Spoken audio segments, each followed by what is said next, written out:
অমর একুশে মহান শহীদ দিবস তথা আন্তর্জাতিক মাতৃভাষা দিবস উপলক্ষে শিল্প সাহিত্য সংগঠন অনুবাঙ্গাল প্রথমবারের মতো নিউ ইয়র্কে 3 দিনব্যাপী বইমেলার আয়োজন করেছে। জামাইকার একটি মিলনায়তনে শুক্রবার সন্ধ্যায় আয়োজিত মেলার শুরুতে একগুচ্ছ বেলুন উড়িয়ে বইমেলার উদ্বোধন করেন প্রবীণ সাংবাদিক ও কথা সাহিত্যিক মঞ্জুর আহমদ।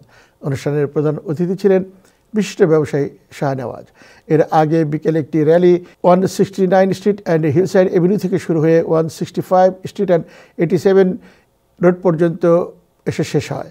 মূলত লেখক পাঠক সংযোগ স্লোগান নিয়ে মেলার যাত্রা শুরু হলো। এতে লেখকরাই মেলার স্টল দিয়েছেন। উদ্বোধনী পর্বনের মধ্যে টাইম টেলিভিশনের সিইও আবু তাহের, কবি ও লেখক কাজী জহুরুল ইসলাম সহ অনেকেই বক্তব্য রাখেন। এদিকে জামাইকা বাংলাদেশ ফ্রেন্ডস সোসাইটি অমর একুশে উপলক্ষে আয়োজিত শিশু কিশোরদের প্রতিযোগিতার পুরস্কার বিতরণ করে। শুক্রবার সন্ধ্যায় জামাইকার একটি রেস্টুরেন্টে আয়োজিত অনুষ্ঠানে সভাপতিত্ব করেন সংগঠনের সভাপতি ফখরুল ইসলাম দেলোয়ার।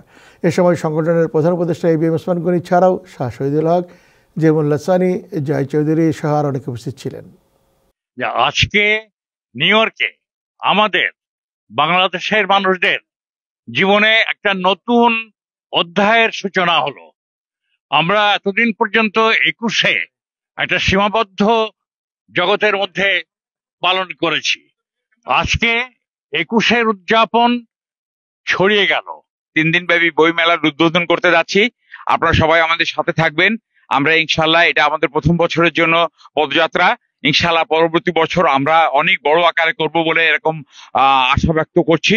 আপনি রাষ্ট্র পরিচালনা করেন, আপনি মন্ত্রী হন, প্রধানমন্ত্রী হন, অনেক কিছু হতে পারবেন, কিন্তু সংস্কৃতিটা যদি আমরা প্রপারলি চর্চা না করি, ভালোভাবে চর্চা না করি, তাহলে আমরা কিন্তু ভেসে যাব, বিচ্ছিন্ন হয়ে যাব। আমি আশা করি আপনাদের যে উদ্যোগ, এই উদ্যোগের মাধ্যমে আমরা নিজেরা যেমন সম্পৃক্ত হব, আমাদের জেনারেশন, আমাদের সন্তান সন্ততিরাও এই ধরনের প্রোগ্রামের সাথে সম্পৃক্ত হবে। তারা বাংলাকে জানবে, নিজেদের বাংলাদেশি আমেরিকান হিসাবে এই আমেরিকায় পরিচয় দিতে গর্ববোধ করবে।